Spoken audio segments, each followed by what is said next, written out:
அப்படி விற்கிற டைமில் தான் அதை கண்டு ஒரு தனி விலை விற்கிறது நாம்பன் மாட்டுக்கு ஒரு விலை.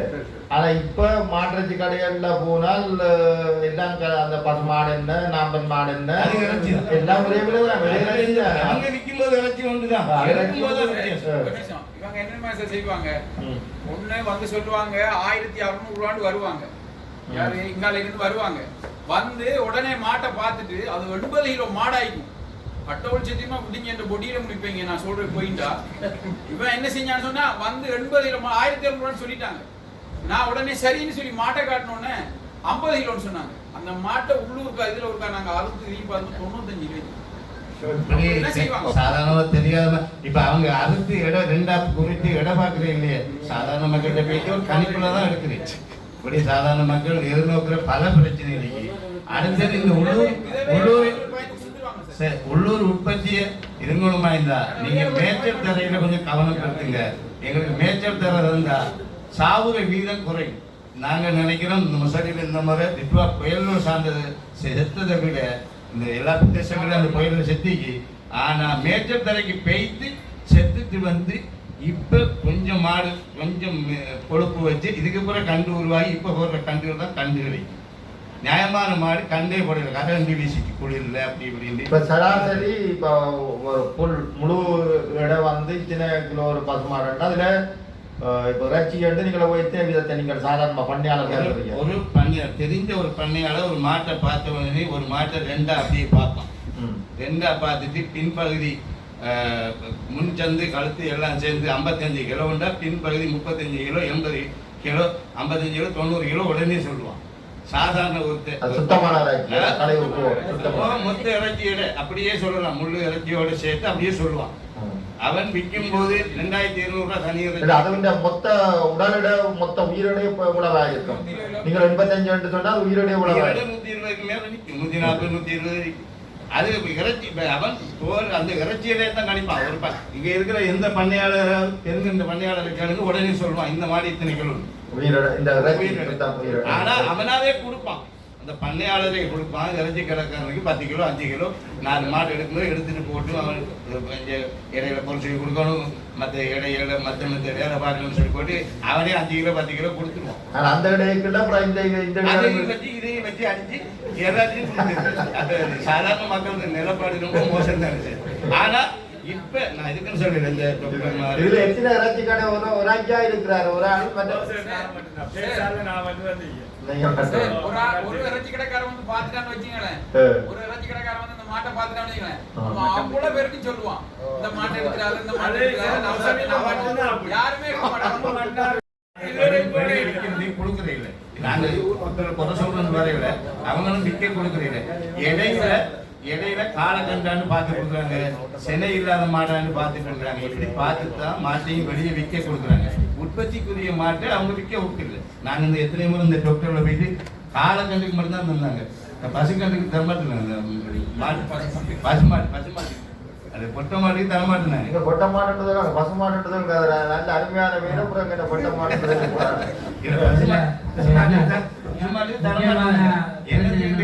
கண்டு உற்பத்தி இந்த உற்பத்திக்கு தேவை தரையில சொன்னாங்க. அப்ப அந்த மாதிரி அவங்களும் நினைச்ச மாதிரி தாரையில நாங்க அதை விற்கிறதுக்கு வெடிக்காமக்கு பேரம் பேசி எல்லாத்தையும் கொடுத்து முடிஞ்சு இந்த ஒபிஸுக்கு அடைகிறதே பெரிய பிரச்சனை. இதுலயும் தடையை போட்டா அப்ப நாங்க என்ன செய்யுது சார், எங்களுக்கு அசூசமையும் தர விட மாட்டேங்கிறீங்க. இங்கேயும் அனுப்பி விட்டுறீங்க, ஜிஎஸ் ஆஃபீஸுக்கு அசூசமை மாடு வச்சுக்கிறதையும் கொடுக்காதீங்க, ஆடு வச்சுக்கிறதையும் கொடுக்காதீங்க, சமுத்தியும் கொடுக்காதுன்னு சொல்லி எப்படி நாங்க எல்லா வகையிலையும் பாதிக்கப்படுறோம். நீங்க பாருங்க, கடல் கூடுதலா கடற்தொழில் முதலாவது விவசாயம், 2வது கடற்தொழில், 3வது கால்நடை. 3வது கால்நடையை தான் பாதிக்கிறோம். விவசாய அந்த கடற்தொழில் கணவாய் 1500 ரூபாய்க்கு பேசிட்டாரு, 3000 ரூபாய் விற்கிறாங்க. எங்களை மட்டுமே இதுல என்னன்னா சார், உங்களுக்கும் எங்களுக்கும் மாற்றத்துக்காரர்களுக்குள்ள வேண்டாம் வேணாம். எங்களுக்கு எங்கட பிரச்சனை, அவங்க டெண்டருக்கு கோடி ரூபாய் கொடுத்தாலும் அந்த மாற்றத்துக்கு கடைக்காரர் தான் கட்ட போறாரு. நாங்க மாடு கொடுத்தா அவர் அறுப்பாரு, இல்லை நான் மாடு கொடுக்கா அவர் அறுக்க மாட்டேன், டெண்டர் கட்டுவார கட்டையில அது ஆரம்பிச்சு. எங்கட பிரச்சனை என்னண்டா, மன்னார் மாவட்டத்தில் இருக்கிற கால்நடைகளை வந்து வெளி மாவட்டத்துக்கு விற்கிறதுக்குரிய அனுமதி எங்களுக்கு இன்றைக்கு வேணும். அடுத்து இன்னொரு வசனம் உண்டு, அதில் பாவச்சிருந்தீங்க சார், வந்து பண்ணையாளர்கள் கூடிய விலைக்கு விற்றா அவங்களுக்கு சட்ட நடவடிக்கை நம்ம எடுக்கிறேன்னு சொல்லி ஒரு இது ஒன்று இருக்குது. அப்படி இருக்குது, நிறைய வந்து இருக்க கேட்குறாங்க. இப்போ அது வந்து நிறைய பண்ணையாளருக்கு கேட்குறாங்க. இந்த இவர் சொன்ன மாதிரி கடலில் எந்த இது தீர் போட்டு வளர்க்குறீங்க மீன் வலையை போடுறாங்க, 5 லிட்டர் பெட்ரோலை டீசலை சேர்த்துட்டு கொண்டு வராங்க, 1000, 2000, 3000 விற்கலாம். ஒரு 2 வயசு மாட்டை 2 வயசு வரைக்கும் 4 வெள்ளத்தில் காப்பாற்றி அவர் அந்த மாட்டை வளர்க்கணும். வளர்த்தா தான் அந்த குடும்பத்துக்கு அதில் ஒரு பெருமதி எடுக்கலாம்.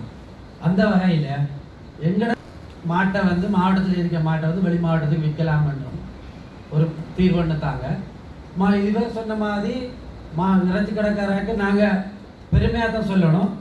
நானாட்டான், முசலி, அங்கால பக்கங்கள், இழுப்பக்கடவை சைட் பக்கத்து இறைச்சி கடைக்காரர்களை விட மன்னார் டவுனுக்குள்ளே உள்ள இறைச்சி கடைக்காராக கூடிய முதலுக்கு மாட்டு கொள்வனை செய்கிறாங்க.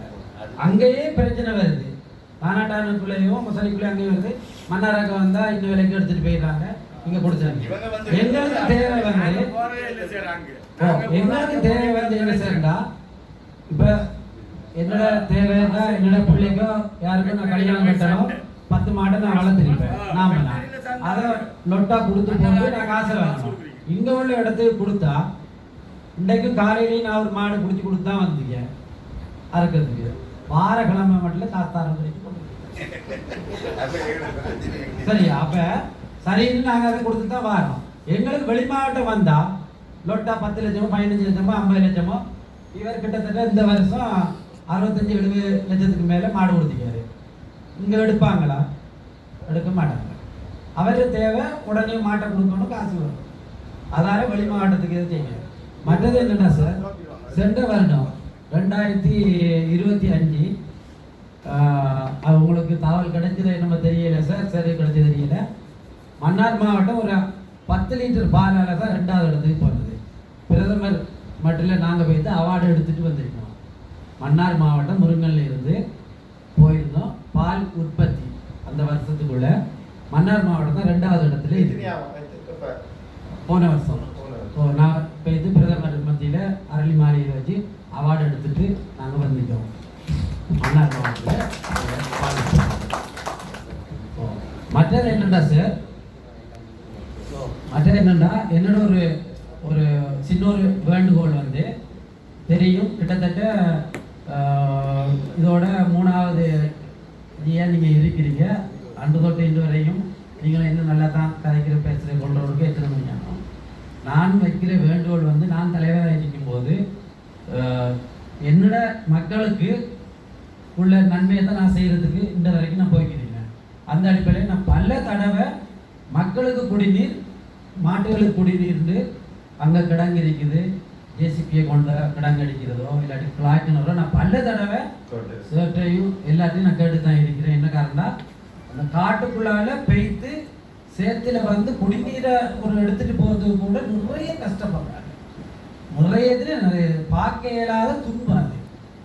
அப்படி அந்த முள்ளுக்குள்ளையும் பெய்து வராங்க. மாட்டுக்கு வந்து குடிநீர் இல்லாத பிரச்சனையால தான் நிறைய மாடு வந்து மெலிஞ்சு போகிறதுக்கு காரணம் வந்து இந்த பிரதேசவையோ எங்கட நானாட்டால கிட்டத்தட்ட இந்த முறை 65-70 லட்சத்துக்கு மேலே இறைச்சி கடை கொடுத்துருக்காங்க. ஆனால் நான் நானாட்டானில் வந்து சென்ற வருஷம் அந்த பரஞ்சோதியா தவசாலாக இருக்கும்போது நான் அந்த மாதிரி இறைச்சி கடை செய்துட்டு நான் போயிருக்கும்போது மாட்டிறைச்சி இந்த விலைக்கு விற்கலாம், கொள்ளலாம், கொடுக்கலாம்னு சொல்லி அப்போ நான் கேட்டிருந்தேன், உங்கள் பிரதேசவையால் நாங்கள் வளர்த்து உங்களுக்கு தாரம், நீங்கள் விற்று போட்டு அந்த காசை எடுக்கிறீங்க. ஏதோ ஒரு வகையில் ரோட்டு போடுவோ காட்டுக்கோ வீட்டோ லைட்டுக்கோ ஏதோ பயன்படுறீங்க. எங்களோட பண்ணையாளருக்குன்னு சொல்லி போட்டு கொடுத்த காசு நீங்கள் ஒதுக்கி ஒரு மாட்டை வளர்க்குறதுக்குரிய ஏற்பாடு, இல்லை குழாய் கிணறுகளோ மாடு தண்ணி குடிக்கிறதுக்குள்ள இடங்களோ இதுகளை செஞ்சாங்க. அதெல்லாம் நாங்கள் செய்யலாம், அதை நீங்கள் பார்த்துக்கோங்க இது சொன்னவங்க தான். அப்போ அவங்களுக்கு நாங்கள் தனிஞ்சு போகலான்ட்டு நிறைய பேரோட ஆரம்பிப்பேன். நாங்கள் கேட்டது மாவட்டத்தில் நாங்கள் உங்களுக்கு தான் மாடு விற்கிறோம், 5000 போகிற கடையை 15000த்துக்கு 15 லட்சத்துக்கும் விற்கிறீங்க, அதுலேருந்து ஒரு சொற்ப காசு எடுத்து பண்ணையாளர்களுக்கும் சின்ன ஒரு உதவி ஏதாவது செய்யுங்கன்னு சொன்னால் இல்லை என்று அவங்க உடனே எனக்கு மறுப்பு தெரிவித்து சொன்னாங்க. அதெல்லாம் பார்க்கும்போது எங்களோட பண்ணையாளர் வந்து நிறைய ஆதங்கப்பட்ட என்னன்னா வெளி மாவட்டத்துக்கு மாடு கொடுக்க இயலாது. அவங்க ரச்சி கடைக்கார ஆட்களே பைபாஸ் பண்ணிட்டாங்க. இனி நீங்க மாடு நீங்க கொடுக்கல எங்களுக்கு தான் நந்தையாகும். அப்படியான நிலைமைக்கு எங்களை கொண்டு விட்டுறாங்க சார். நீங்க வெளி மாவட்டத்துக்கு பேர் தான் கொடுக்குறே இல்லை, இங்கே தான் மாடு கொடுக்குறது. பெரும் பண்ணையாளர்கள் வந்து வெளி மாவட்டத்துக்கு கொடுக்குறாரு. இப்போ 5 மாடு 10 மாடு 2 மாடு இருக்கும்போது குடும்பத்தில் ஒரு சின்ன ஏதாவது கஷ்டங்கள் அது வந்தால் சடார்ந்து ரத்தி கடைக்காரர்கள் தான் இங்கே கொடுக்க போகிறாங்க. அதை இவங்க பெய்து எடுத்துக்கிட்டு வந்துடுவாங்க. சரி, என்னோட கோரிக்கை மன்னார் உண்மையிலேயே நாங்கள் வந்து இல்பக்கடவை அந்த சைட்டில் படுற அல்லோடம் எல்லாருக்கும் தெரியும். அதில் இவங்களும் பெரும்பட்டிக்காராங்க. அவங்க எங்களை மாடு கொண்டுக்கிற வேலைன்னு சொன்னால் கொண்டு போக இயலாதுதான். அவங்களும் எங்களை இது பண்ணி தான் நாங்கள் வீட்டு வச்சுட்டு அவங்கள நான் ஏற்கனவே பிரதேச செயலாளருக்கு ஒரு அறிவுறுத்தல் கொடுத்தாச்சு. அந்த அவைகளுக்கு எதிராக சட்ட நடவடிக்கை எடுக்கட்டும். ஏனென்றால் அவை அந்த குறிப்பிட்ட அந்த 1500-2000 ஏக்கருக்கு இன்னும் ஒரு வாடகை புத்தக பணம் கூட இன்னும் கட்ட இல்லை. அப்போ நாங்கள் ஒரு குறிப்பிட்ட ஒரு அறிவித்தல் ஒன்று கடிதம் போட்டுட்டோம் பேசும்போது. அதையும் போட்டால் அது அடுத்த தடவை அவை அதுக்குரிய பதில் இல்லாட்டி நாங்கள் வெளியேற்றணும் ஒன்று சொட்டி அதை வெளியேற்றுவதற்கு நடவடிக்கை தான் எடுக்க. அவங்க எப்படி செய்யறாங்க தெரியுமா சார்? அந்த காணியில ஃபுல்லாவே அவங்க இதை செய்யறாங்க. ஏன்னா அந்த 3 மாசத்துக்கு இது கொடுக்குறாங்க, வட்டக்காய் செய்யறதுக்கு கொடுக்குறாங்க. பூசணிக்காய் பரங்கி பூசணிக்காய் வெளியா தான் இருக்குது. 6500 ஏக்கரும் சார் அப்படி காடு அடிச்சு வெளியா இருக்குது. அவங்களும் 1000 ஏக்கருக்கு தான் பயிர் செஞ்சுக்கிறாங்க. 1000 ஏக்கரும் மரமெல்லாம் பெரிய மரம். ஆனா அவங்க என்ன செய்யறான்னு சொன்னா அங்க உள்ளவங்க இந்த குத்தகை கொடுத்துட்டு அவங்களுக்குரிய ஆட்கள் வராங்க. எங்க புலனருவ தியத்தலாவ மற்றது எங்க ஏக்கர் 50000 60000 கொடுக்குறாங்க. சரி, நாங்கள் இதுக்கு ஒரு நாங்கள் சைட் விசிட் வந்து வாரங்களுக்கு வந்து அடுத்த சார் எங்களோட மாடு எப்படி இப்ப எங்கிட்ட 7000-8000 மாடிக்கு சார். இப்ப அது 7000-8000 கண்டு போட்டா அடுத்த வருஷம் 16000 தானே. இதே எங்க கொண்டு போய்க்கலாம் மேய்ச்சல் இல்லாம ஒரே இடத்துக்குள்ள போட்டு உங்களோட தொடர்பு உண்டு. அதுக்கு ஒரு முடிவு நாங்க தனியா முஸ்லீம் நீக்கிறோம். லிஃப்ட் சொசைட்டி முஸ்லீம் வேற ஆகிக்கிறீங்க. சரி, இப்ப உண்மையில மற்றது ஒரு யாரும் கருத்தாரும் மற்றதாரும் கருத்துன்றது எங்களுக்கு தெரியுது. உண்மையில இப்பதான் எங்களுக்கு ஓரளவுக்கு உண்மை விளாங்குது. இந்த யதார்த்தத்துக்கு என்ன மாதிரி நடந்து கொண்டிருக்குதுன்றதை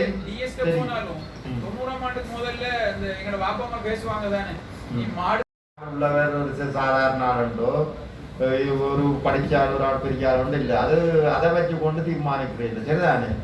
அது உண்மையில அதுவும் ஒரு உழவு தொழில். விவசாயம் பண்றது ஒரு முக்கியமான தொழில்.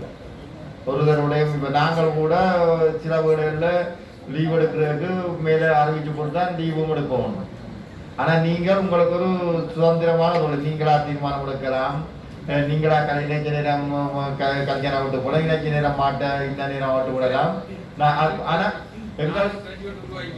அப்ப எங்களுக்கு சரியான கட்டுப்பாடு. இந்த திருக்குறள்லயே திருவள்ளுவர் அந்த காலத்துல சொல்ற உழுதுண்டு வாழ்வாரே வாழ்வார் மற்றெல்லாம் தொழுதுண்டு பின் செல்வார் என்று. என்ன உழுது அவை உழுது விவசாயத்தோடு செய்கிறார்களா நம்ம சுதந்திரமா தாங்களா தீர்மானம் பண்ணுறது நாங்கள் மற்ற ஆக்கள் எல்லாம். இப்ப நீங்கள் உங்களை நம்பிதான் நாங்கள் எல்லாரும் இருக்கோம். விவசாயிகளை நம்பிதான் நாங்கள் எல்லாம் இருக்கிறோம். அதுவும் ஒரு மாட்டை அதுவும் ஒரு பசுவை வளர்த்து ஆளாக்கி அதுவும் பசுவோட நாங்கள் செய்கிறேன்னு சொன்னா அது ஒரு சந்தோஷமான செல்வம் பசு. சரிதானே? அப்ப அதை நாங்கள் புறாம மதிப்பிட இல்லை. சார் சால பண்ணையாரன் சார்பாக ஒரு கோரிக்கை. இந்த வருஷம் புல்லர்த்தாங்கல்ல மாட்டை என்னென்று சொன்னால் உண்மையில நாங்கள் இப்ப உங்களிட இப்ப பல தரப்பட்ட சந்திப்புகள் நடத்தினதுல தான் எங்களுக்கு அந்த உண்மையான நிலவரம் ஓரளவுக்கு தெளிவா வந்தது. இப்ப ஐயா நேற்றம் அதுல இருந்த ஐயாக்கள் தங்கள் கருத்துக்களை ஆணித்தரமா சொன்னார்கள். நீங்கள் உங்கள கருத்துக்களை மிகவும் இதா சொல்லி இருக்கிறீர்கள். இப்ப இதுல அப்ப எங்களுக்கு இப்பதான் அந்த யதார்த்தமான நிலைமைகள் என்னென்று தெரியுது. அப்ப உண்மையில இப்ப தற்போதைய வரையில இந்த மாடு அந்த இப்ப நீங்க இந்த இங்க உள்ள ஆக்களுக்கு கொடுக்குறதுல இந்த விதமான தடைகளும் உள்ளூர் கட்சியாளரும் கொடுக்குறதுல இந்த தடையும் இருக்கே இல்லைன்றதை ஓரளவு அறிக்கக்கூடியதா இருக்கு. ஆனால் நாங்கள் அந்த சில அந்த சிக்கல்களை அந்த கட்டுப்பாடுகளை நாங்கள் கொஞ்சம் தளர்த்த வேண்டிய தேவைகள் இருக்கிறது அறியக்கூடியதாக இருக்குது. அதில் எங்கள்ட கால்நட வைத்தியர்களின் அதிகாரிகளின் பங்களிப்பும் ஒரு முக்கியம். உண்மையிலே அந்த இப்போ கூடுதலாக அந்த காலதாமதங்களை தவிர்த்து இப்போ நியமிக்கப்பட்ட அந்த ஆளுகளில் இப்போ இறைச்சி கடையாக்களா சரியா பண்ணையாளர்கள் வந்து நான் இந்த இறைச்சியை விற்கிற சந்தர்ப்பங்களில் அதற்கு நீங்கள் அந்த விற்கிறதுக்குரிய அந்த அதுக்குரிய அனுமதி செயல்முறையோட நீங்கள் கொஞ்சம் இலகுவாக்கணும். அதற்கு நீங்கள் சொல்லுங்கள். நான் இந்த நேரத்தில் சொல்றது, வியாபாரிகிட்ட காசை வாங்கி போட்டு கருதத்தை கொடுத்து வர்றது நீங்கள் போயிட்டு அடிச்சு எடுத்துக்கொள்ளுங்க. அப்போ நாங்கள் எப்படி அதை நம்பி அவங்கள மாட்டுக்கு தோடடிக்கிறோம். அந்த டிலே ஆகுறதுக்கு காரணம் பண்ணையாளர்கள் எங்களுக்கு அந்த டைமுக்கு வாரையில. அதை நான் இந்த இடத்துல சொல்கிறேன், எப்பயுமே பண்ணையாளர் வரையிலன்னு சொன்னால் உங்களோட வேலை நடக்காது. வியாபாரி வராமல் இருக்கலாம், உங்களோட வேலை நடக்கும். ஆனால் உரியவர் வராட்டி நடக்காது. அது ஒருக்கா கட்டாயம். அதுதான் சார் டிலே ஆகிறதுக்கு முக்கியமான காரணம். இறைச்சி கடைக்காரர் வந்திருந்து பிரயோசனம் இல்லை. பண்ணையாளர்கள் உண்மையில நாங்கள் அந்த குறிப்பிட்ட அதான் உண்மையில அதுல சிக்கல் உண்டு இருக்கிறக்கூடிய காரணம் வந்து இப்போ இந்த இதை அடிக்கிற இந்த இதெல்லாம் உண்மையா அவைக்கு தெரியாது. இந்த மாடு சரியான இது. அப்போ நீங்கள் அதில் கட்டாயம் போய் அவையோட இணைஞ்சு அந்த ஒரு குறிப்பிட்ட டைமில் போய் நாங்கள் அந்த குறிப்பிட்ட டைமும் ஒதுக்கி இருக்கிறோம். அந்த டைமுக்குள்ள போய் நீங்கள் அந்த செயற்பாடு செய்கிறக்கூடிய ஏற்பாடுகளை நாங்கள் செய்திருக்கு. அதுக்கேற்ற மாதிரி இப்போ நாங்கள் விவசாய அமைச்சின் செயலாளர்கிட்ட சொல்லி இருக்குது. அந்த பணிகளில் ஈடுபடுறாங்களுக்கு ஏதாவது ஒரு விசேட குழுப்பனவை செய்கிறக்கூடிய ஏற்பாடு நாங்கள் விரைவில் கவனப்பட கதைச்சு அந்த ஏற்பாடம் செய்யணும். அது மாதிரி விசேடமான ஒரு செயற்பாடு கருதி வேறு செயற்பாடுகளுக்கு நாங்கள் விசேட கொடுப்பனை கொடுக்குற மாதிரி இதுக்கு ஒரு ஏற்பாடு வந்து செய்கிற கண்டு இருக்குது. அது நாங்கள் விரைவில் செய்திருக்கோம். எனவே நீங்கள் அதற்கமாக இந்த இறைச்சி நோக்கங்கள் இந்த நோக்கங்களுக்கு மாற்றக்கூடிய அந்த அனுமதிக்கு வரைக்க விரைவில் நீங்கள் அந்த அனுமதிகளை செய்கிறதுக்குரிய ஏற்பாடு. அதுக்கு அவர்கள் இந்த வைத்திய அதிகாரி அவர்கள் பாத்திமா அவர்கள் கேட்டுக்கொண்டது மாதிரி நீங்கள் பண்ணையாளர்களும் போகும்போது அதுதான் மிக முக்கியம். அந்த பண்ணையாளர்கள் போய் அதை நீங்கள் இலவுபடுத்தீங்கன்னு சொன்னால் இந்த அவர்களுக்கும் இலவாக இருக்கும். இதை செய்யலாம். அப்போ அந்த தேவையற்ற தாமதம் இது இப்போ இங்கே பாஸ் எடுத்து கொண்டு போய் இங்கெல்லாம் பார்த்து ஃபிட்னஸ் அதெல்லாம் பார்த்து கொண்டு போய் அவள் என்ன அடுத்த கட்டம் பிரதேச இடங்களுக்கு அந்த அடுத்த மாதம் எடுத்துக்கொண்டு தான் அப்புறம் அவர் அடுத்த கட்டத்துக்கு போகலாம். இந்த மாட்டை கொண்டு வரக்கூடிய எல்லாமே வந்திருக்கும். எனவே இந்த இடைவெளி இந்த தொடர்பாடல் மற்ற இந்த இப்படியான எடுத்து செல்றது இந்த அனுமதி போடுறதுக்குரிய அந்த இதுகளை நாங்கள் குறைச்சி கொண்டோம் என்று சொன்னால் உண்மையில இந்த மக்கள் இந்த இறைச்சியே நாங்கள் ஒரு சாதாரண கட்டுப்பாட்டு விலைக்கு கொடுக்க முடியும். மற்ற நீங்களும் வந்து அதை சரியான இப்போ 1700 அந்த விலையே அந்த குறிப்பிட்ட இப்போ உண்மையில பார்க்க போனால் 1700 குறைவாகவே நீங்கள் எல்லாம் பசு மாடுகளை விற்று கொண்டிருக்கிறது தான் அறியக்கூடிய இருக்கா. பசு இறைச்சிக்கு நாம இறைச்சிக்கு முடியாது இந்த வேறுபாடு இல்லைன்றது சரியா இருக்கா. எனவே இதுல இறைச்சி சரி வெளி மாவட்டத்துக்கு மாறி போகும்போது சரி எங்களுக்கு